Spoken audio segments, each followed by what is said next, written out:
And we are live.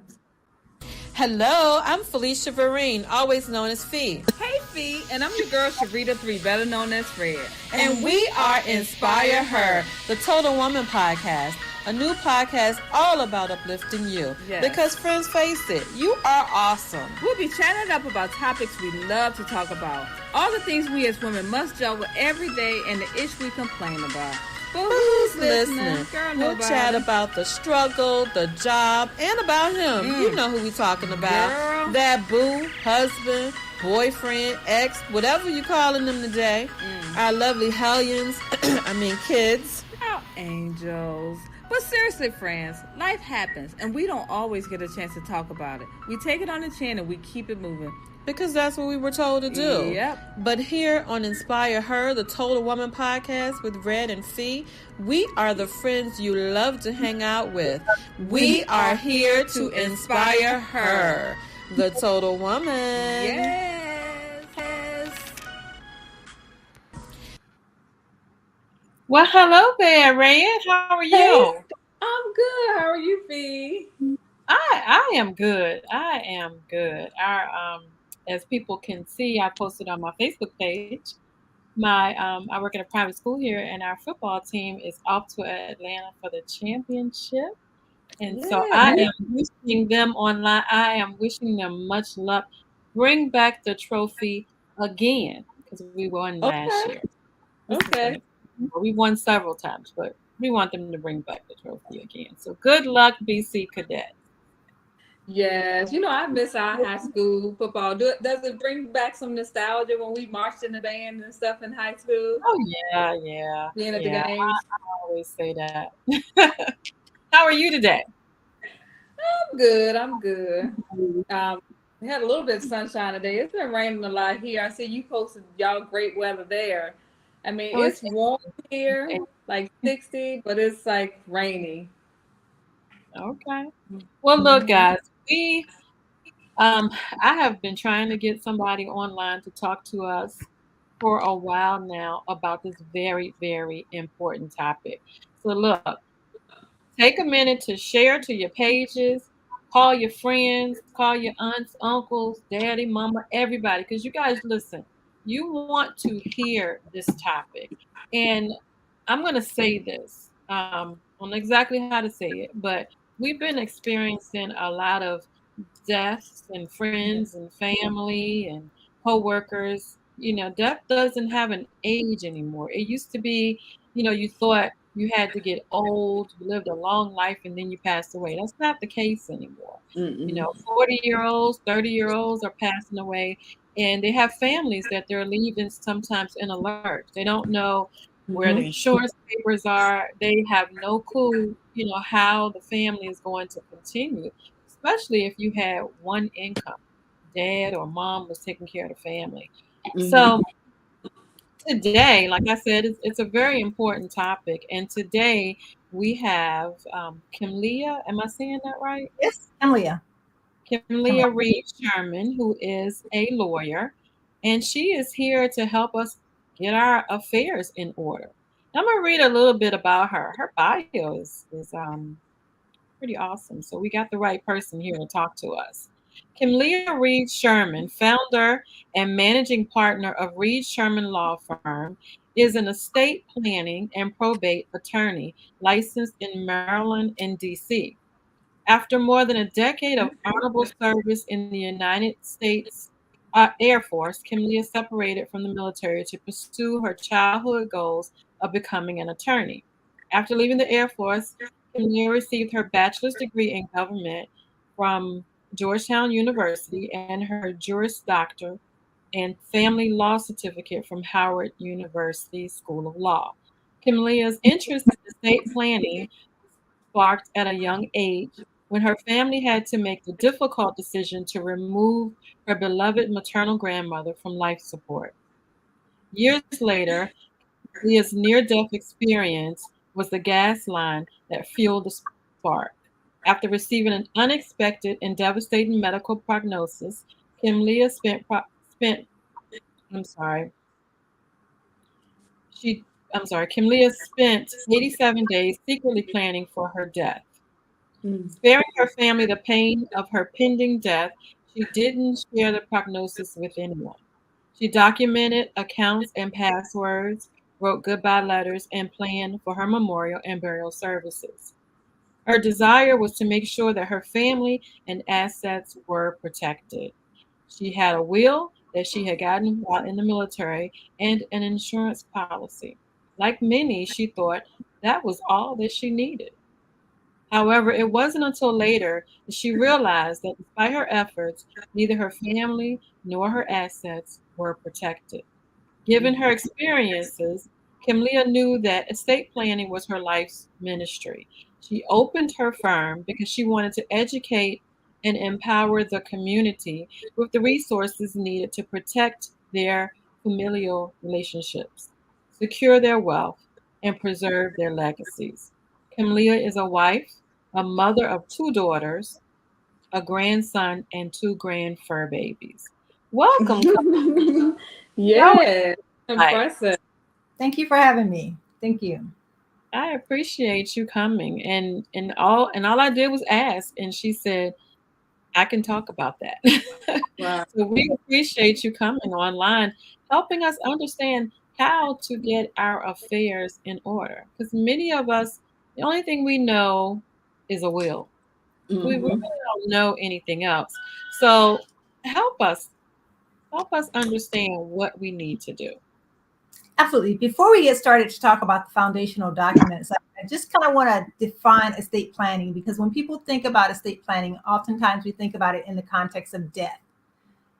While planning for what happens after you die is part of the estate planning process and part of the purpose, but the bigger purpose of estate planning is I consider estate planning as crisis management Hmm. or crisis protection, right? For because estate planning allows you to not only plan for what happens when you die, but it also allows you to plan for what happens in the event of a crisis that may leave you incapacitated and unable to legally make decisions. For example, if you're in a car accident and you're in a coma, who's going to make decisions for you? Who's going to make medical decisions? Who's going to manage your affairs? We have, some of our elders are suffering from dementia.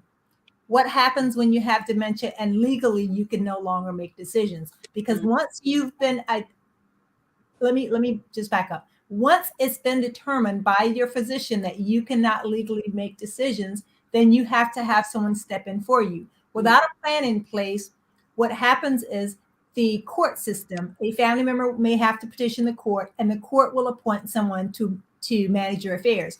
That person may or may not be the person that you would choose, right? Hmm. And oftentimes we have people, you have multiple people go into court. We often see it with celebrities when they die or when there's a crisis, they're in court fighting. When you got to go to court, you got to pay legal fees. When you got to pay legal fees, you got to pay court fees and attorney's fees. And that can become very expensive, right? So when I talk to my clients, my community about estate planning, I like to think of it in not only as crisis management, but also an insurance policy. It's ensuring your family relationships because we know that whenever there's a crisis, there's always conflict, there's always chaos, and oftentimes relationships are destroyed. You want to think about securing your assets, securing your wealth, deciding who's going to get it, and finding ways, strategic plans to protect your assets. Now, the wealthy are wealthy not because they are just wealthy. Their wealth, part of their wealth comes from being able to protect their assets, right? You also want to protect your legacy. Again, we see it all the time. When celebrities pass, we see family members in court, and we get access to all of their information because probate is public record. So I have to go through the records because in my capacity as a probate attorney, but I will tell you that, excuse me, your neighbors will get online and check to see what's going on. Well, she was driving that fancy car, but she didn't have no money. She didn't have an estate plan. They do those things, right? So estate planning also allows you to protect your privacy, right? Oh. So there are different aspects to estate planning, but I want to talk to you tonight about the 4 foundational estate planning documents. I want to talk to you about the will, your power of attorney, your health care directive, and your trust. And if time permits, we'll talk about probate. So We'll start with the will because everybody's familiar with the will. The will has several purposes. The purpose of the will is the one that we are most familiar with. Who gets my stuff when I die? Mm-hmm. You get to memorialize who you want to get your stuff when you die. A will also allows you to disinherit potential heirs. If you die without a will, again, let me back up because I want to correct something that I said. Everybody has an estate plan. It's just a matter of, is it going to be your wishes or is it going to be the court's wishes, right? So there are laws in place that will govern who's going to get what in the event that you die, right? So the will allows you to disinherit family members. Because let me tell you, people show up. I was just reading something about who was the rapper that just recently died. His parents are at odds. Supposedly the dad was not in his life, and now the dad showed up. You know, and Take now, off. yes. Who's going to get their assets? Without an estate plan, mom and dad have equal access to those assets if there aren't any kids involved, right? Mm-hmm. An estate plan. Right. Let me say this: you cannot totally disinherit your spouse. I get people come in all the time and say, but I don't want my spouse to get anything. And the family law attorney in me says, well, you probably should divorce that spouse. But, that's not for me to tell them, right? You cannot totally disinherit your spouse. Your spouse is entitled to what's called an elective share. The will also allows you to appoint the person, is your personal representative. In some jurisdictions, they're called your executor. That is the person that you appoint to manage your affairs when you die. Manage your estate, your probate assets, right? It also allows you to appoint a guardian for your minor children. A lot of people are mistaken in believing that, well, my child has a godmom, or godparent, so the godparent is going to get the child if something were to happen to me, so I don't need an estate plan. Well, the court does not recognize that as a legal authority, right? They see it as a religious practice, but nothing more, right? So just because you have gone through the religious process and appointing someone as your child's godparent, that does not guarantee you that person is going to be the guardian of your child should something happen. Let me say this: for those that are co-parenting, you cannot terminate the non-custodial parents' rights in the event that you die. They still have rights unless their rights have been terminated. However, that does not mean that you cannot say that, I still want my sister, I still want whomever to take care of them and put in that document why, but that doesn't necessarily guarantee that the parents' rights are going to be terminated. Okay? So again, the will appoints a personal representative to manage your affairs when you die, allows you to disinherit potential heirs, appoints a guardian for your minor children, and also allows you to decide who's going to get your stuff. Now, let me say this. Who's going to get your stuff? There are probate assets and there are non-probate assets. The non-probate assets, if there is a named beneficiary, that person gets the stuff. For example, if you have someone that's named as the beneficiary of your insurance policy, that person is going to get those benefits, right? I see a lot of times you have the adult children are upset because in the will it says that my child gets everything, but the beneficiary on the insurance policy was the sister. And they're concerned about, well, why my will says that I'm supposed to get everything, but my aunt got the insurance policy. Well, an estate plan does not trump a contract, a third party contract. So your insurance policy is a third party contract between the insurance company and the insured, right? The insurance company is not going to get they're not in the business of deciding who's going to get what. If the named beneficiary is Aunt Linda is going to get those benefits. It does not matter what the estate plan says, right? So that's why we want to make sure that we're consistent in our estate planning holistically. So you want to consider your insurance policy as part of your insurance planning, right? Retirement account, your 401 account. If you have transfer on death accounts, bank accounts, or payable on death accounts, you want to make sure that that's consistent with your goals and your objectives with regards to your estate planning needs, right? And that's one of the challenges that we see often, is that people will create their estate plans 20 years ago, and when their children were minors, and they had their sister as the beneficiary in hopes that she would take care of the kids when they, if something were to happen, and they don't go back and change that. Then you have the case where the spouses get divorced. The spouses get divorced, but they forget to change the beneficiaries on the insurance policies. Well, guess what? That divorce, your ex-spouse is going to show up with their hand out, and they're rightfully entitled to have those benefits. So you want to make sure that you're updating and maintaining the currency of the accuracy of your estate planning documents. So how often do you think, how often should we go back and look at it? And whenever there's a change, or every year? I say every year. I advise my clients to go back and review their estate plans on their planiversary, the anniversary of their estate plan. And the reason is because the laws change. When the laws change, that may impact your estate plan. When you have a change in your life, you have kids, grandkids, divorce, marriage, your relationships may dissolve, or the person that you appointed as your personal representative, or I call it your legacy team, one of your agents, they may no longer be able to manage that position, or they may no longer want to accept that role, because those are huge responsibilities, right? So do you have any questions about the will? I know we kind of went through it kind of quickly, but so quick question, this may or may not be related, but let's say my life insurance policy, and let's say if I live alone, should that be in the care of my lawyer who has my will, or that person, or where should we keep our insurance policies? Okay, so with regards to your estate planning documents, I always tell people to make sure that your legacy team is aware. If they don't have a copy of it, they know where to find it. As the attorney, I don't hold on to people's insurance policies, because I just don't want to get into that practice. I want to make sure that someone knows where it's at and that you do have it, as well as the other estate planning documents, right? When you're go ahead. I know my grandmother back in the day, they put all their stuff in lock boxes at the bank. So, is that still a good policy? At the bank? Did you say at the bank? Safe deposit box. Safe deposit box. I'm sorry. Yeah. At the bank. Okay, so the challenge with that is, if they are the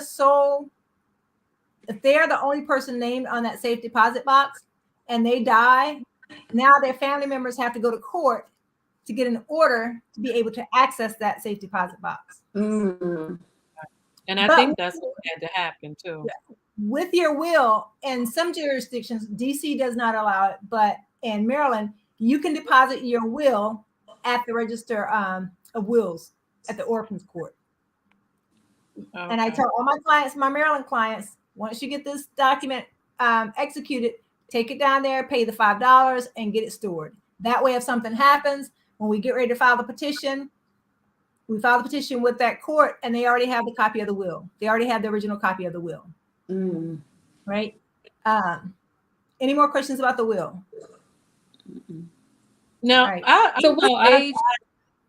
have a question, because some time ago I was a family member, and they didn't have a registered will, a formal will. They had what was considered, and I want to know if this is a real thing, because I've been saying it forever, but like a poor man's will, where they just write everything down, sign it, and put it somewhere and tell people, where it is.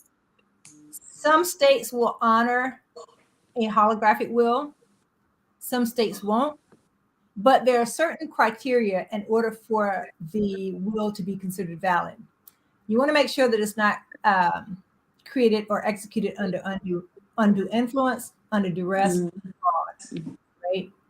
You also want to be careful when you're executing your own will to make sure that witnesses are not people that are named in the document, right? If you have a witness if the witness is also an heir in the document, they could disinherit themselves. You could disinherit that person by allowing them to witness the document and sign the document, right? Oh. Yeah. And I'm going to tell you, people like to DIY their estate plan. I tell people all the time, if you're not going to DIY your heart surgery, your brain surgery, and none of that other stuff, you should not DIY your estate plan either, because it can be just as detrimental to your wealth.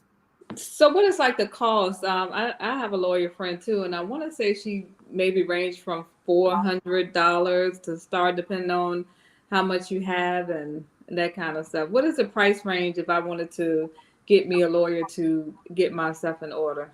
I can't give you a price range because the price varies based on the market, and also there are various factors. But what I will say is that you want to think about estate plan in the context of securing your assets, securing your wealth, securing your family relationship, right? Mm-hmm. So if you bought a 7 Series BMW and they said, well, the insurance company says it's only going to be $400 for the lifetime of the vehicle, right? What are you going to think about that insurance policy? Probably not good. Get what you pay for, right? Right. Estate planning is an investment. Not only am I an estate planning attorney, I'm also a probate attorney. So I tell people you can either make the investment or you can make the payment. Probate, you get paid a heck of a lot more in probate than you do in estate planning. So you can make the decision that I'm going to make this investment to secure my family relationships, to secure all the things that I worked so freaking hard for, and to protect my legacy, right?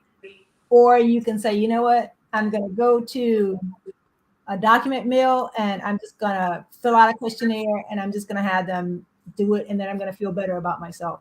Sometimes you create more problems when you do it the cheap way. Do it without doing what than you do without doing it at all. Keisha Keith has the question: what if the document is notarized? Even if the document is notarized, if it's not properly executed, and each state has different rules with regards to how many witnesses you need, or if you need a witness, if you need an attestation clause, certain things. Even if it is notarized, if it's not executed in accordance with the state's laws, then it still may not be valid. So just to be clear, if I'm sitting here writing my will out with my daughter and I'm leaving her in my will because she's here, and while I'm doing it, she won't. Okay, so let me explain what I'm talking about when I'm talking about witness. Okay. The witness is the person that's going to sign the document stating as the witness, the person witnessing the execution of the document, right? Typically, there's 2 witnesses and the notary. So the person that's signing as a witness onto the document, if they are listed in the document, then that could be problematic. That's good information to know. Mm-hmm. Yeah, very good information to know. Okay. So, any more questions about the will? All right, so I'm going to move on to the power of attorney, right? Everybody, I often hear, I could download that document off the internet. Yep, you surely can. And you can also download yourself homeless. Ask grandma Ask grandma who gave her favorite grandson, power of attorney, and he sold her house. Wow. Had people coming in, grandma's thinking that he's going to get the house renovated, and grandma was homeless. Because the power of attorney is a very, very, very, very, very, did I say very? Powerful document. Yes. You are essentially giving that person the same legal authority that you have. They can sign your checks. They can get credit, buy a house, buy a car, anything that you have the legal authority to do, they can do as well. So I tell people you want to be very, very careful about the amount of authority that you're giving someone and when you're giving them that authority. Typically, when you execute a power of attorney, it becomes effective immediately. In most cases, I tell my clients, you don't need it to become effective until you become incapacitated. So we draft the document so that it does not become effective until they need it to become effective. But if you download that document off the internet and sign off, check the boxes, and have someone notarize it, it becomes effective immediately. And let me say this to you. Everybody loves their family members. Grandma loved her grandson, and he loved her too. But he sold her house. Like, wow. We hear all the horror stories about what happens when people DIY it. Also, with a power of attorney, you want to make sure that it is a durable power of attorney if you're creating it for the purpose of estate planning. You want to make sure that even if you become incapacitated, that document remains effective. Because if not, there's no purpose in creating it. Now, there are different reasons that you may want to create a power of attorney. For example, if you buy a car from a dealership and they have to do the title paperwork, you have to give them power of attorney so they have the authority to do that. If your kid is going to go traveling with your best friend, they're going to be overseas or traveling wherever, and you want to make sure that in the event that something happens, they can get the child medical care. You may want to give them temporary power of attorney for that. There's different types of powers of attorney, but for the purpose of estate planning, you want to make sure that you have a durable power of attorney. When you are appointing your agents, and this is going to be across the board, there are certain things that you want to take into consideration. Normally, people that appoint people, they appoint them based on their relationship with them. Right? They will, this is my oldest sister, so she's going to be my power of attorney. You want to think about that person and their lifestyle, right? I'm an only child. My mom's not my healthcare agent because I know for a fact that there's nothing, no way, it doesn't matter what I write in my document, she would not remove me from life support if the time came. And I don't want to put that on her. She's gone through that with her mom. I don't want to put that on her, right? So when we hear people, sometimes, parents, they want to appoint all the kids. That becomes problematic because now you got 3 powers of attorney, 3 people trying to come up with, can't come to an agreement about things. And then now they end up in court, right? That's because they download the document off the internet and decided, hey, I'm going to do this myself because, this is just the easiest way to do it, right? So they don't take those things into consideration. And I tell people, serving as a power of attorney, the personal representative, the healthcare agent, as well as the trustee, those can be long-term commitments. And you want to take into consideration, if you've got a child and they're busy from Monday through Sunday with their kids that are aged 1 through 6, they're probably not in the best position to serve as your power of attorney, your personal representative, or your healthcare agent, right? So your power of attorney can be as comprehensive or as limited as you would like, right? You can create a power of attorney that just gives them the authority to write your checks, sign your checks, or to pay your bills or whatever. But for the purpose of estate planning, you want to make sure that, they have in the event that you become incapacitated, they have the authority to do the things that you need them to do. Okay. Any questions about the power of attorney? All right. The healthcare directive. Now you will hear it called a living will, a medical power of attorney, advanced medical directive. In some jurisdictions is 1 document, and other jurisdictions is 2. But the purpose of the documents is to name an agent, a person that can make decisions for you on your behalf in the event that you cannot make decisions for yourself. And it also allows you to memorialize medical decisions that you want, under what circumstances, when, and why, right? For example, you can decide if you want to be on life support, what that looks like, how long you want to be on life support, if you want artificial feeding, what that looks like, and how long you want it to take place. If the doctor says X, then I want this to happen. If the doctor says Y, I want this to happen. And this is how long I want this to happen. You get to create the rules for yourself, because estate planning is about creating rules based on your goals and your objectives and your family values, right? It also alleviates your family members from having to figure out, well, what would mom want? How does this look? And second guess, because when you got to make that ultimate decision, you don't want to be forever haunted by wondering, questioning whether or not you made the right decision. But if you have it memorialized, there's no question. Mom said, if they say X and I need to do Y, if they say A, then this is what we do. This is your roadmap. Of course, you can't always, you may not always include everything, because I'm going to tell you, before 2020, nobody had a pandemic clause in their healthcare directive. Nobody had it. But if you have the conversations with your family members, they'll have an idea of what you want to have done, right? Because one of the challenges that I find is that when we create our estate plans, we do it in secrecy, and we don't want people to know that we have an estate plan, because it's like, oh my gosh, we got to get past that. Because I'm going to tell you, I have clients that show up for probate and they didn't even know they were the personal representative. Not only did they not know, they don't know what the heck they're supposed to be doing. And because they didn't know, and then you got the other family members that think that they shouldn't be the personal representative, now we got to go to court and litigate. That's what I was getting ready to ask you. Do you ever come up with families that don't want that person to have power of attorney? And do they have a right to go against the No, person whose will it is? Do they have the right to take that person to court? well, let me say this. You can always take somebody to court. The doors are open. You can sue anybody. You can show up to court for anything, right? They have the right? They have the right, but do they have sufficient legitimate reason and the likelihood of success? No, probably not. I mean, I've had situations where the decedent appointed my client as a personal representative, and other people decided, hey, I don't think she should be the personal representative. And I'm here like, Your Honor, this is what the document says.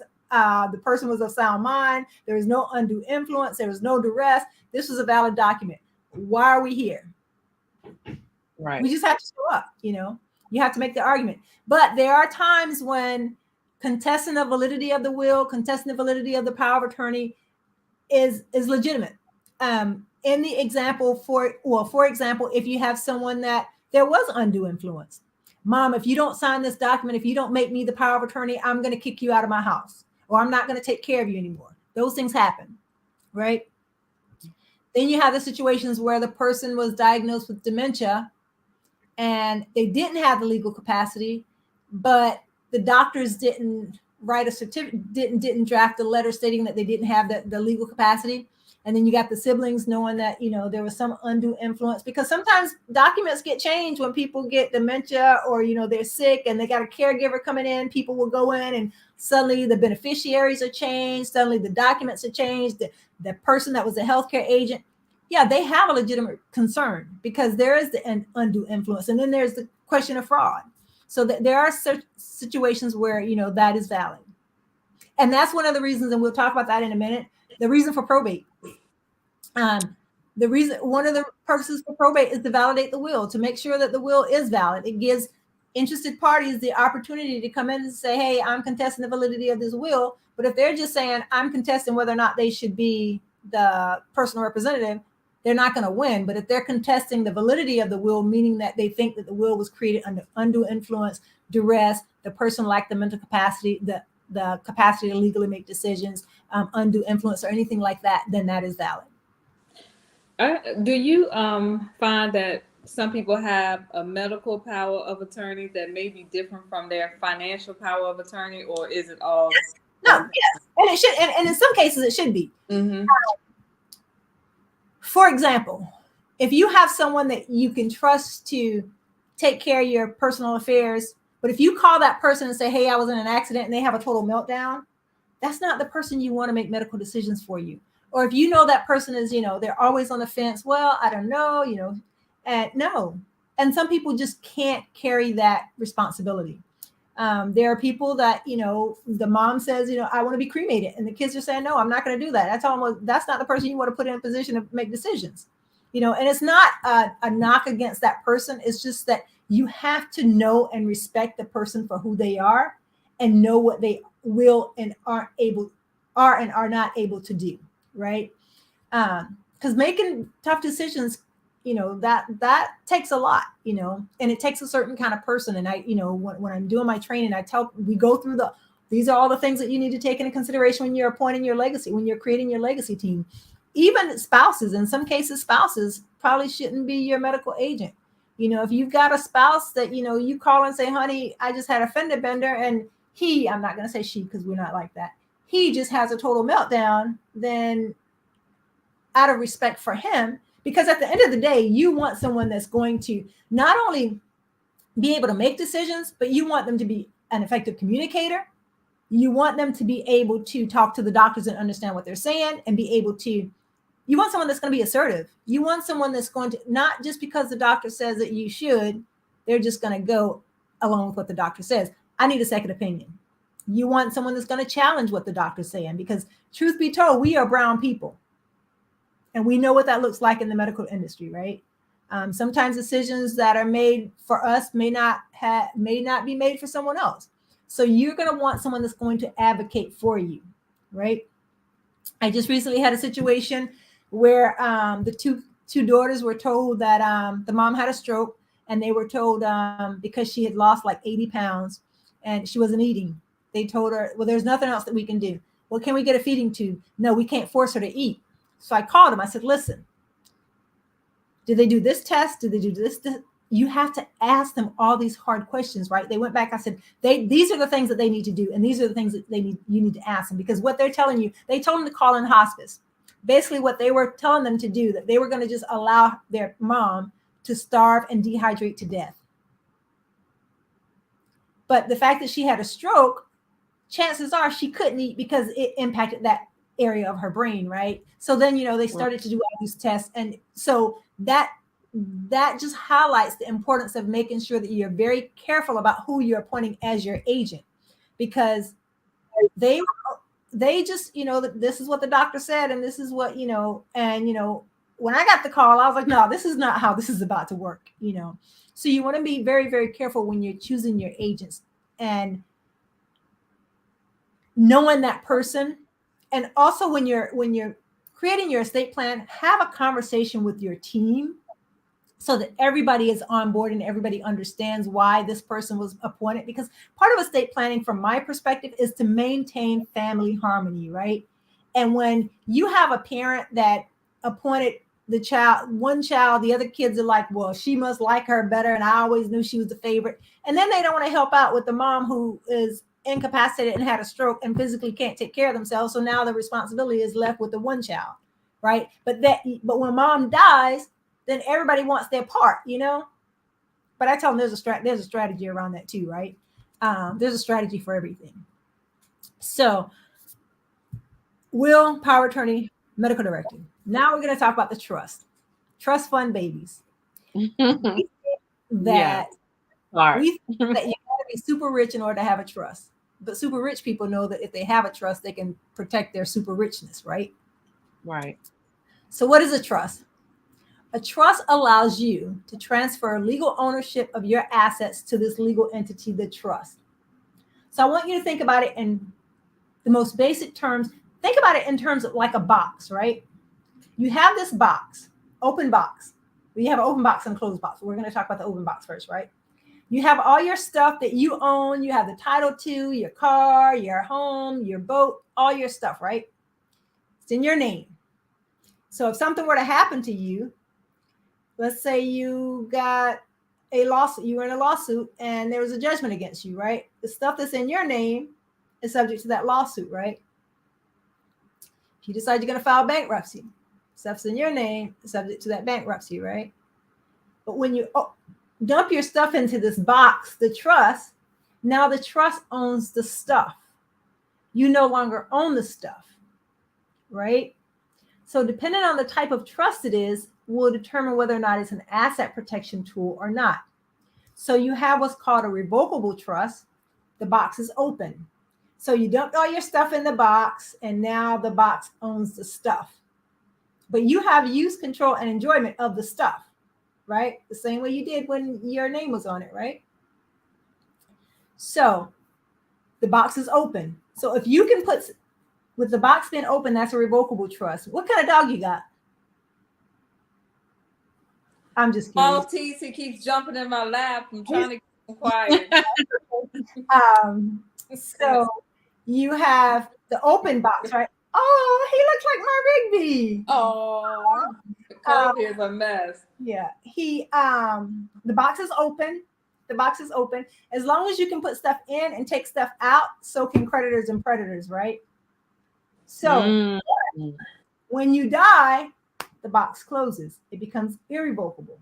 So the box that you could once take stuff in and put stuff in and take stuff out is closed. It's irrevocable. You can't revoke it. You can't make changes to it, right? Because now you're dead, right? So when the box closes, you can't put stuff in and you can't take stuff out, right? So guess what?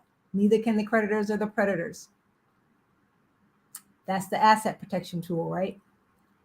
But for the trust fund babies, they get the irrevocable trust anyways, because let's say you have $500,000 and you want that money is going to go to your daughter to buy a house or buy whatever, graduation, college, whatever. You put that money in that irrevocable trust. You cannot, as the grantor, the creator of the trust, you cannot have use of the principal and of the assets that you put in the trust, right? The person that creates the trust, the irrevocable trust, cannot have personal use of those assets, right? But the beneficiaries can. That's why you have the trust fund babies, right? Rich mom and dad put all the money in the trust and their kids get use and control, but any interest, they get to benefit from that, right? So there are different types of trust. You also have special needs trusts. Those are for if you have a child that is receiving or a loved one that is receiving any type of government benefits, because we know that if the government knows that you got money, they're not going to give you any, right? They're going to quickly disqualify you. For example, if you have a child or a loved one that is receiving government benefits and they receive your $500,000 insurance policy, guess what? They're going to be disqualified from receiving those benefits. However, if you put those benefits into a trust, that child still gets the government benefits, but they still get use and access to that $500,000, right? So that's how the wealthy stay wealthy. That's how people file for bankruptcy like 15 times and then they're still millionaires, right? I always wonder how exactly does that happen? Because they don't own it. They don't own it. So the trust owns it. Yeah, the trust owns it. And you can name your trust whatever you want to name it. The trust owns it. They don't own it. Wow. Is there ever any instance where that's not a good idea to put your stuff in the trust? Let me say, it depends on the type of trust it is. Like remember we talked about the revocable trust. Now, if you got all your stuff in a revocable trust and you file bankruptcy, they're going to come get the stuff out of the box, right? Is there ever a time that you should not file bankruptcy? That you should not put your stuff in a trust? That depends on what your goals and your objectives are. If you want to protect those assets, sometimes I have parents that say, you know what happens to the money is on them. I don't care. If you have adult children that you're concerned about, they're married and they may become divorced, and once the money becomes commingled, because people are savvy, they know that the inheritance is not subject to the divorce. But once the money gets commingled and we can't figure out what's the inheritance and what's marital property, then I'm getting 50% and I'm walking away, right? You want to protect that. Putting it in a trust may be a strategy that you might want to use. But with regards to, is there ever a time that you don't want to put your stuff in a trust? One of the things that I tell my clients, unless it is a special kind of vehicle, I tell my clients not to put your vehicle in a trust. Reason I tell them that is because if you're driving down 495 and you get into a car accident and it is insured by fee, the lawyer is probably going to accept whatever the insurance gives them, right? Whatever they negotiate, right? But if it is the revocable trust of fee, people are going to see that revocable trust. They're going to think you got some extra money. So they're going to go to the doctor a few extra times and they're going to be a little more, hurt and stuff like that. So they may seek, so it may be, there's different reasons why people don't want to put their stuff in trust. And a trust isn't for everybody. But one thing that I do want to point out with the trust is not subject to probate. A will is subject to probate because those are not, the assets in the trust are non-probate assets, right? So let's talk about probate for a minute because everybody hates probate. Everybody thinks of probate as the big bad wolf. Go ahead. Can I ask one more question? So if I'm going to sell my house, is that like I don't plan on selling my house right now, but if I put my house into the trust, the irrevocable trust, revocable trust. I'm sorry, revocable trust. Mm-hmm. Can I still, if I decide to sell it at some point in time, how does that work? Let me back up because we didn't put this disclaimer out here. Nothing that I say should be received as legal advice. This is educational purposes only. For legal advice, please seek an attorney license in your jurisdiction. So generally, if you put your house in a revocable trust, remember the box is open. You can put stuff in and take stuff out. So as the trustee of the trust, you get to take stuff out and dispose of it as you desire, right? So if there is a house in a trust, and my client comes to me and said, Kim, I want to sell my house, but we just put the house in a trust a year ago. I said, go ahead, sell the house. You have the authority to do whatever you want to with the house. Sell it. But what about the other one that you say is closed? If you put it in a revocable trust and an irrevocable trust, you can't take it out. You can't. The box is closed. So Okay, so you can't yeah. do anything with it. Okay. Well, I won't say you can't. Be a lot of work. Yeah, it may be problematic, right? Mhm. So Okay. I wouldn't advise in most cases, unless I wouldn't advise my client to put their primary home in a irrevocable trust. If they're going to put their primary home in a trust, I would tell them to put it in a revocable trust because you never know, you might want to sell it. Right. Okay. Okay. Gotcha. So let's talk about probate. Everybody talks about probate as if it's the big bad wolf, right? Let me just tell you what probate is and what it isn't. First, it is not the big bad wolf. Probate is the judicial system that governs the administration of your probate assets, right? You have your non-probate assets, you have your probate assets. During that process, the court wants to make sure that any creditors or any claims against the estate have been settled, taxes are paid before the heirs get their inheritance. Sometimes I get situations where people are saying, Mom left me everything and I got nothing. Well, Mom probably had more debt than she had assets, because before the heirs get anything, the debts and claims against the estate have to be settled. So part of the probate process is that you have to provide an inventory to the court. You have to provide an accounting to the court. This is how much money was in the accounts. This is how much money was in the estate when the day that they died. And this is what has happened, right? Parts of the reason that people want to avoid probate is because it's public record. Everybody's in your business. And there are fees associated with probate. The court typically charges, the fees are based on the value of the estate, because the court got to get their money, right? Fees are based on, and some attorneys charge based on the value of the estate, and some attorneys charge a flat fee, some attorneys charge hourly fees. It just depends on the attorneys, right? One of the reasons that you should go through probate, if your assets are not, if you have probate assets, for example, we have situations where grandma and grandpa died, there was no will, and mom moved into the house, and mom didn't go through probate. Mom died, daughter moved into the house, daughter didn't go through probate, right?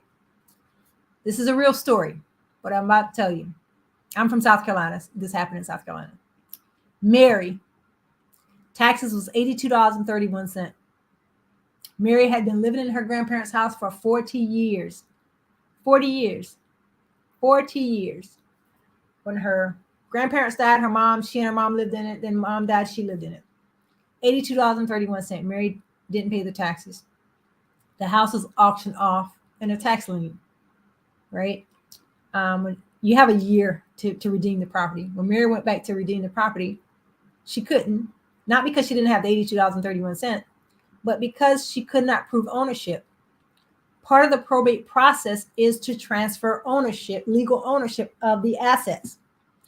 If someone inherits a house in probate, the deed has to be changed at the end of the process, right? But if you don't go through that, then you can't prove ownership. Now, granted, there could be an argument that, they could have done their due diligence to verify that she owned the house. During Hurricane Katrina, a lot of the survivors did not get any federal funding, federal grants. And a lot of it was, it was presented as if it was a, racist, black, white thing. But the reality is a lot of it was heirs' property. The survivors had moved into their ancestors' property and they never went through the probate process. So they could not prove that they owned the property or that they were entitled to the property. So, the government will find a way not to give you money before they find a way to give you money. So a lot of people lose their assets because they don't go through the probate process. And our community has lost over $350 billion in our ancestors' assets. Wow. Median prediction that the median wealth of Black families will drop to zero by 2053. Wow. The lack of estate planning To is zero. Yeah, to zero. The median wealth of Black families will drop to zero. The pandemic has accelerated that. The loss of heirs' property is one of the biggest contributors to the racial wealth gap. Now, there's some systemic things too, but we won't even get into that because that's a whole conversation for a different day. But until we shift our mindset about estate planning, now I'll tell you, I have potential clients that come and they have millions of dollars in assets, but they don't want to invest in an estate plan. But yet they're on their way out of the country for 2 weeks on this lavish vacation. Wow. We have to shift our mindset about estate planning and how we view estate planning. It's not just who's going to get our stuff, because a lot of times I hear people say, well, I don't have an estate, so I don't need a plan. Well, logically, that makes sense. But most adults have an estate.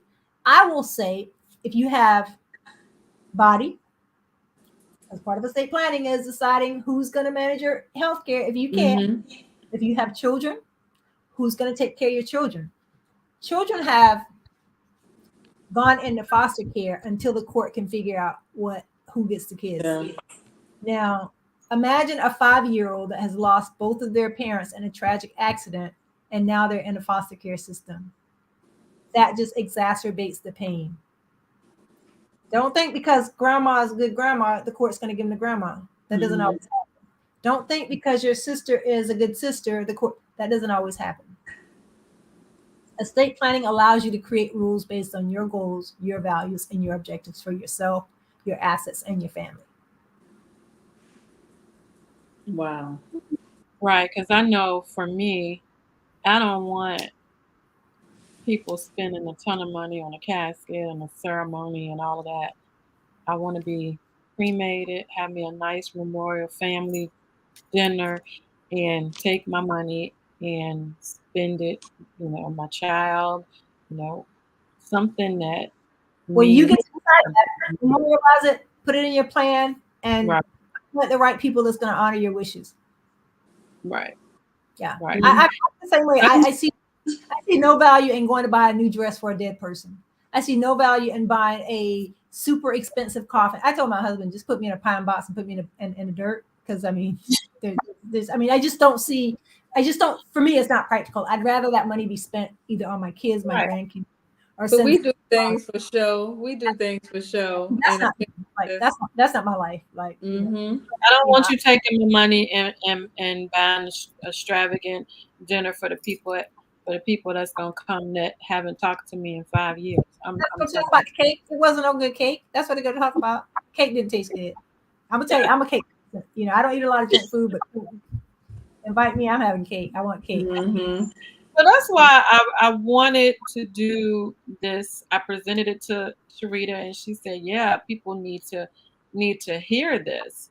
And you have done more than what we expected. I appreciate it because we don't know this stuff. We are clueless. We think a lot of times as professional Black people, and it doesn't have a color, but we think we know. And then we get in the situation. I know some people now that are in the situation and things that they thought because their father was professional and had this and that and this and that. Yeah. Way and what you thought happened as far as insurance and everything is not the case. And one of the things that I tell people is that you don't find out that what you need to know until you need to know it, and then it's too late. I've had people. First of all, I don't get in arguments with people on social media. If I'm giving you information for free that I charge people for, and you want to refute what I'm saying because this is not what happened to your cousin, or this is not what happened to you. Like, the rules are different, and all it takes is one factor to be different for the outcome to change, and that factor could be the difference in the judge. Wow. I mean, even with life insurance, a lot of us don't have life insurance. It's like, to see someone of our age having a GoFundMe page. You know, and then I know some circumstances where they may have found out they had an illness, and nobody would give them a policy. I mean, that's different, but I mean, just people just not having life insurance policies. And I made a post the other day. I don't know if you saw it, but it was to parents, and it probably should have been to kids too. Love your kids enough to plan in advance. I get a lot of times when parents don't want to talk about it. It breaks my heart when I hear, a young adult call and say, I tried to talk to my parents last year for them to get an estate plan, and we got into this big argument about it, and now both of my parents are incapacitated. And I'm an only child, right? My mom didn't have a choice but to get an estate plan because, listen, I'm not doing this with you, right? I'm not fighting with your sisters. I'm not fighting with anybody. I'm just not going to do it, right? Like, there's no reason for you not to have an estate plan. I think part of it is that we have to shift our mindset about how we view estate planning. The older generation, for some reason, believe that if they talk about it, they're going to die. It was morbid. It was morbid. But one of the things that I talk to my clients about is we have to shift how we talk about estate planning. You have to meet the person where they're at, right? If family relationships is important, frame the conversation from that perspective. If control is important, frame the conversation is from that perspective. If money is important, frame the conversation from that perspective. And that's how we get through to our people that are resistant about talking about estate planning, because it's not just about what's going to happen to your stuff when you die. Like, to me, that's the least important thing.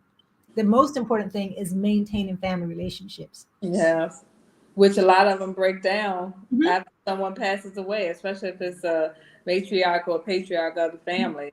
And or if this person has assets or money, and not even that, just simple like the funeral arrangements. And a lot of times people are grieving, and we don't always think clearly when we're grieving. So yeah. Your point about grieving is when you have an estate plan, you allow your family to grieve. Oftentimes, if there's no plan, we got to look under the mattress. We got to run around and try to find these documents. We got to figure this out. We got to stress. There's no time to grieve. So you're also giving them the gift of grief because everything is already done. Like, all they got to do is just show up and execute what you've done. But if they're trying, and I'm going to tell you, I spent 87 days in the midst of the storm trying to plan my own memorial. And I will tell you, there were days that I couldn't even make decisions about what I wanted to eat, let alone making decisions about, what's going to happen. So I can tell you that when you're in the middle of a storm, the decisions that you make are going to be different than when you're on the other side of the storm or before the storm. So when you make an estate plan and all of those, the wills and all of that stuff, is that something that's filed with the courts? The only thing that's filed with the court is the will. And some states will allow you to file with the courts. Like I said, DC does not allow it. The Register of Wills in Maryland does allow that. It just depends. But I do tell my clients I give my clients, I'll just tell you what my process is. The first step in my process is the education piece, right? When they call me and say, hey, Ms. Reed Sherman, I want to do an estate plan, we're going to do the 1.5 hour training. We're going to do the estate planning blueprint from what is an estate plan to talking to your family members and everything in between, right? Then we have a discovery call. We talk about what their goals and objectives are. Then I get another questionnaire. They complete that questionnaire. Then I start drafting a document. If anything is inconsistent with our conversation, what they have in the document and what they've told me before, then we have another meeting. Hey, we talked about this. This is what you said. And now this is what you have here. Let's flesh this out, right? We'll talk about it because sometimes people don't know what they want until we have the conversation, right? Or they'll think they want something. And then when we start talking about it, I have cases where the parent doesn't want to leave one kid something because they have a lot of debt. I don't want, he has liens against his assets, and I don't want. Okay, well, there's a strategy for that. You don't have to inherit this person, but there's a strategy for that, right? So to your question, I tell my clients, at least make sure that your agents know where the documents are. If they're in your safe, someone needs to know how to access those documents, right? If you're not comfortable with giving them copies of the documents, let them know where they're at. But what I tell, this is a strategy that you can use.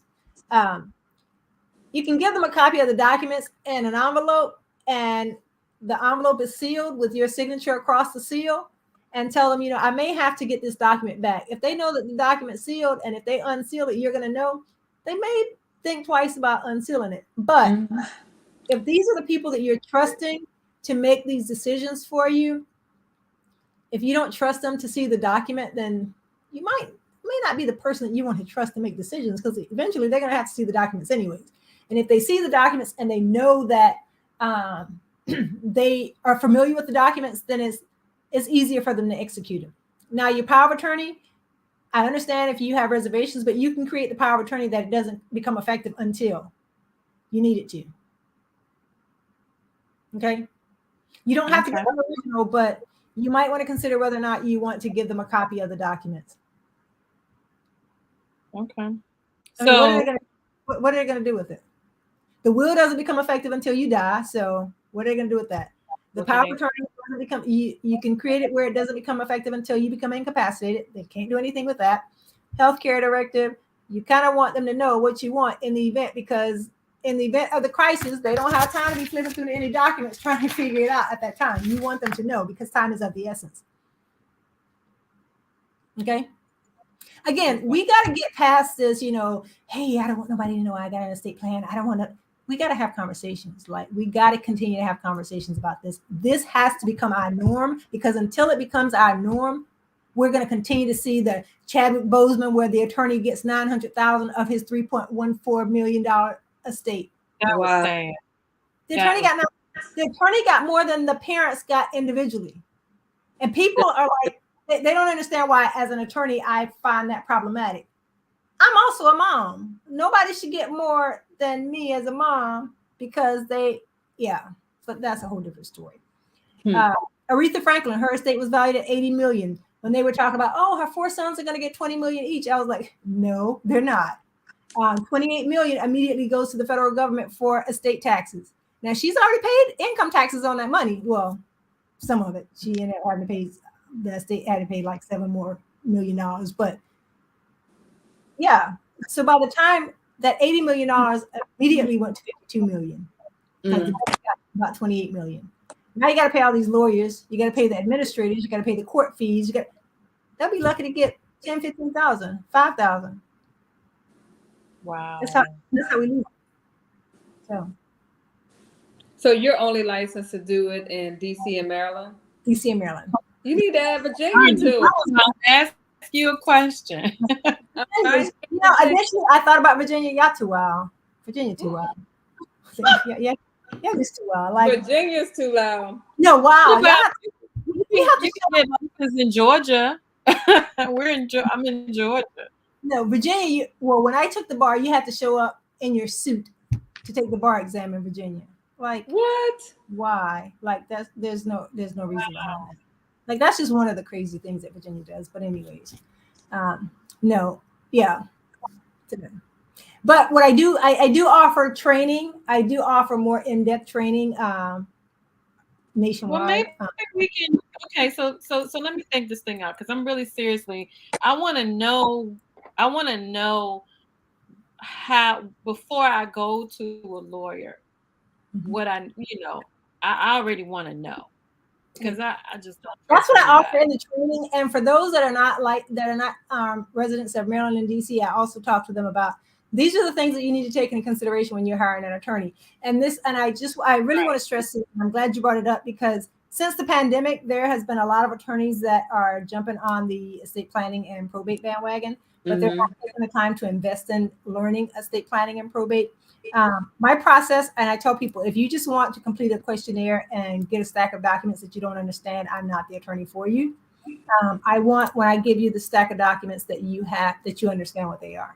I want you to be informed when you're making decisions. I don't want you to fill out a questionnaire and then expect me to just create this document that's going to work for you and your family without me even getting to know who you are. And that's reasons why I have multiple conversations with my clients. We have multiple meetings. Sometimes we have 4 meetings. A lot of attorneys don't invest that time, but the reason I do it is because if I'm just having my first conversation with you, or if I give you a questionnaire, you're not going to tell me, Kim, I'm concerned about my daughter and her husband, and I don't like him. And if she gets divorced, I'm concerned, you're not going to tell me those things. Or you're not going to tell me, well, I have a son and he mismanages his money, or I have a son or a child who has substance abuse issues. You're not going to tell me that in the first conversation, right? But sometimes I get things out of people that they don't necessarily say, but I'm looking at the body language when I'm asking questions, or I'm looking at how the spouse is interacting with the other person. And hey guys, listen, in order for me to create an estate plan that's going to work for you, I need to know what's going on. There's no judgment. I just want to make sure it's better that you tell me. If not, you're wasting your time and your money. Estate planning, the value is the planning part, right? The paper that I printed on is going to be it's going to be the same as the paper that the guy that gave you the questionnaire is going to be printed on, right? But the value is in the planning, right? I need to get to know you. I need to get to know what your concerns are. I need to get to know what your goals and your objectives are. I want to make sure that my daughter's going to school. I was thinking about having my oldest sister as the guardian, but she's always out of the country. These are some things that you need to think about. Well, I wanted to put my oldest sister as my healthcare agent, but she's indecisive. These are things you need to think about. She's on the West Coast and you're on the East Coast. Well, time is of the essence when it comes down to medical decisions. Maybe you need to make her your primary, but you need to have a successor. But that successor is going to be your primary until that person shows up, right? Those are the kind of things that That's why I don't necessarily subscribe to the complete the question. Well, I don't subscribe to the complete the questionnaire, and I give you some documents back. So how do you deal with somebody or what would you say if like, Lord, this is a lot, this is overwhelming, but I know I need to get it done? Is it like breaking it down, or because it can sound overwhelming, especially if you have a lot, So what I tell them is that it's also going to be overwhelming to your loved ones, right? Mm-hmm. It's going to be even more overwhelming in the midst of the crisis than it is now. But let's take this one step at a time, right? We're going to do the training. You're going to get the opportunity to ask any questions that you have. I'm going to walk you through the process. Mm-hmm. So it sounds overwhelming, but it's not. It's even with probate. I get clients and they're like, oh my gosh, I got to do. No, we're going to do one thing at a time. I'm not going to give you more than you can handle at a time. Now, I will say sometimes clients they want to pay me and they just want to fill out a questionnaire and then they want a stack of papers back. I just don't do that. I will give you your check back. I have no reservations with doing that. Like, this is personal to me. Like, this is not just like I'm doing this because this is what I get paid to do. Right. Like, you sound very passionate about it. If you're not going to invest the time, don't invest the money. Because the time is more valuable than the money right now. Right. It's almost like you're you're having to convince them to do what's best for them and their family and their loved ones. So I should convince you should see the value in this. Yeah, and most clients, once they go through the training, they do. It's just that they don't want to take the time to do the paperwork. Like, they just don't take the time to do it. And it's not hard, it's just information that paperwork. I need. Yeah, it's you fill out this questionnaire, and for the most part, I've already talked to you about all the things. And sometimes people are challenged by choosing their agents, right? Well, I don't want my daughter to feel like, your daughter got 7 kids. When is she going to have time to manage your affairs? Because when it comes down to it, when it comes down to taking care of her kids or taking care of your affairs, she's going to take care of her kids. If you have the conversation, and I even invite in my training, I tell them, if you know who you're thinking about appointing as your agents, invite them to the training. They get to invite up to 4 to the training. So that way, they understand, right? So that's pretty much it. But it's overwhelming, but imagine not having your stuff in order, or your parents not having their stuff in order, and then you have to take care of it. That's overwhelming. So even though you don't practice in Virginia, do you offer the training to other people? Like, could I take your training and pay for you? The training is educational. I do the training people from across the country. Yeah, I do the training. And right now the training is one-on-one, like we're doing now. But I'm transitioning to automating it so that it's not one-on-one, and then we do the discovery call, and then the discovery call is one-on-one. But yeah. I'm wondering if we could do like a group type of training. Maybe we could come in, because we got people that are definitely interested, because it's just certain things have just happened recently. And I was wondering if we could get a group together, could we do something like that, like an online training from you? Because I would prefer to hear all of this stuff from you then go find my lawyer in Georgia. So if they're telling me something, I already know this don't sound right. Absolutely. You know, Absolutely. I, Yeah, and like I I said, I even talk to you about what to questions to ask when you're hiring your estate planning attorney. Because there are estate planning attorneys and there are attorneys that do estate plans, and they are very different. Right. Because the attorneys that do estate plans, and this is not to disparage people, this is just the reality, right? And I see, as a probate attorney, I see what happens when people fill out the paperwork and then they don't know what they're getting. I have couples that, one of them die and the other person thought that this was going to happen and this is not what happened. And then now it's costing them a lot of money and could potentially cost them to lose a house and just stuff. So, Right. it's yeah. And this, very does- this you gotta yeah, keep and going, this will help. understand it. Mhm. Mhm. So, yeah. Yeah, I We think this gotta is awesome because I'm sorry, Faye. no, go ahead. Go No, I was just saying I think this is awesome because it will keep your family from fighting once you're gone because everything is already in place. Well, I'm So going to say this. I'm not going to say it's going to keep them from fighting. It's going to minimize the likelihood of fighting because, there's yeah, always that person. It's always that one person that's going to fight regardless. The one person that's going to go in and start taking Big Mama stuff out of the house before they even pull the plug. That person. Ain't that the truth? That is so the truth. Yeah. Yeah. Well, you know what? I know that what you told us when you first came online, and look, we're right on time. Well, it's But been a I pleasure. thank you. I Thank thank you you so for much. coming and yes. sharing. And Kobe thanks you too. He looks like my Rigby. He does. Oh, Gosh. a little I I have, have Maltese. one too, but I locked him out. So, yeah, I used to have a but Yorkie. He transitioned, but I have Oh, Maltese and a Yorkie and something else. I don't even know what the other one is, but they're both white with the little red face, red around the eyes. mm-hmm. So, but anyway, he's so precious. Yeah, Thank you.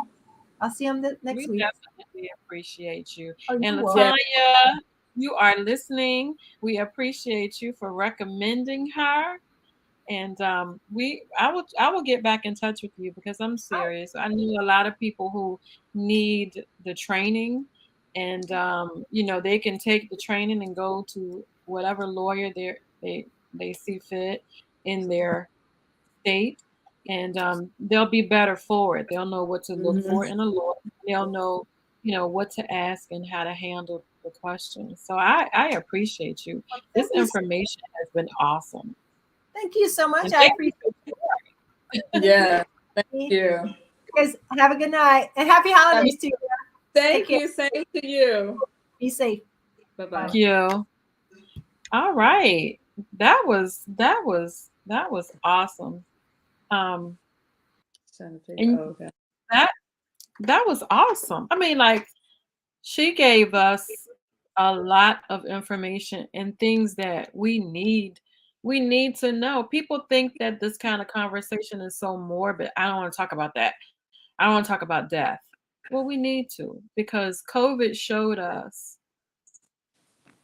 it left some people, it left some families. I mean, imagine if you are a mom, a stay-at-home mom, and you Mm-hmm. have kids, and your source of finance dies, Right. your income, and then you are clueless as to where his, what insurance, um, any of his information. Imagine what happened. 'Cause I know that happened. Yeah, it It's happened a lot. a scary situation, and I would prefer to know. Yeah, and it's definitely prompted me. I need to do it myself with my will and get my stuff in order too. Um, yeah, JD, you just put your affairs in order. I mean, because you just never know. Um, I need to work on mine. So all right, Pete. So let's give us a deadline to have at least started working on our stuff. Well, listen, I want to get back with her and have her do a training for us. Mm, So, we can, for any of you guys who would like to participate in this training, just on this post say include me, or I want to attend, or whatever, because that information that she gave us was awesome. And she's very personable. I've Mm-hmm. gone to some lawyers that, talk to you like you're an idiot. I want to know what I need to say to this lawyer here in Georgia before I go to him. And if I can sit with her and get this training, that would be great. And I So I like it want to that do. she's real. I agree with you 100%. I like it that she's real with it too, and comes back with whatever. Yeah, JD, I'm sorry to hear about your husband's death. It's like building a house, start with the foundation and work it up. What I've learned since my husband's death. Yeah, we're very sorry about your loss. Also, Yeah. JD, one of our class of our JFK class of '90 classmates. Yeah, you just never know. You just never know. And so I think after we have that training, then we can give ourselves a deadline to get it done. Because I mean, I would hate to hear that anything happened to you, and I'm sure you would hate to hear anything happen to me, and our families were clueless as to how to, you know, I value the assets that I have, and I want Mhm. to make sure that my daughter, if something happened to me, I have a family member who is in charge because my mom will probably be up in age, and my daughter, she'll probably she may be an adult at the time. I don't know when my end will come, but I want to make sure that if my mom is still here, she gets taken care of as well. Tawanda say include her. Oh, that's a cute profile picture, Tawanda. Yeah, she dealt with some probate stuff after her mom passed too, without putting too much out there. So, um, yeah, so we definitely need to get that stuff. Thank you. I'm thankful he put my name on everything shortly after getting married, and that protected you, JD. And Keep the peace. I'm gonna think about this trust because I have some things that um they need to be protected. It's Yeah. definitely something to to um to think about. And I have a friend that's going through this right now as we speak. Um, Mm-hmm. so I saw him on here, so hopefully he's gotten this information and he can do the things that he needs to do. But guys, look, we like I said before, and Red has said as well, we are here to inspire you in any way we see fit. So if it's anything that we're going through, we talk to each other and say, hey, do you think this would be good to talk about on the podcast? And we looking around us and we are seeing so much death, and it's people younger than us, our age, older than us, and it's just no expected age to it anymore, as it has never been, but now we're just seeing it a lot more. And we just thought that it would be a good opportunity for us to bring this to you, and to bring this lawyer to you who knows, she knows her skill upwards, sideways, Yes, she back, does.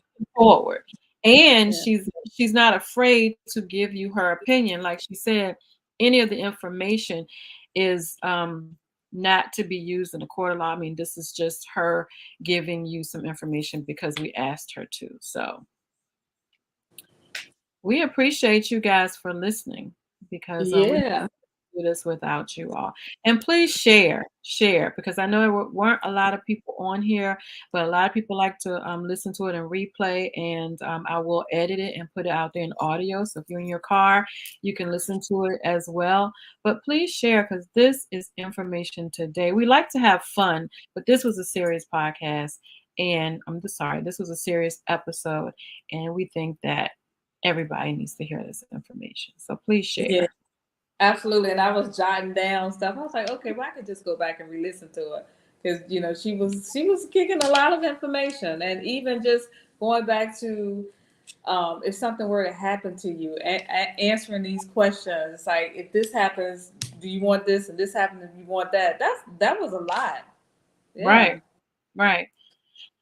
Uh, I would definitely need somebody to walk me through it, because, I thought, having a will, um, and putting it somewhere and letting people know where it's at was enough. But she let me know today that I need to be thinking about that trust. Mm-hmm. I was thinking that too. And who would take my dog? That even if you got animals, I'm not. who would take care I'm of your not. animals? I'm not. No.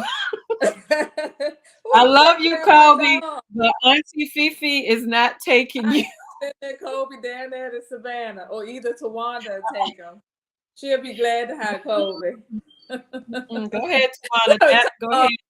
Did see Tawanda say, "Hey, Kobe," and love you, and Tanya talking about he bad. I know you. Go ahead, Tawanda. You can have Kobe, Mommy. Auntie will send you some snacks, Kobe. But I can't. Kobe is honey. But guys, thank you, and we are going to say, Sharita, you got anything else? No, I think this was awesome. Are we taking a break? Oh my God, we just had to mention that. Yeah, we are.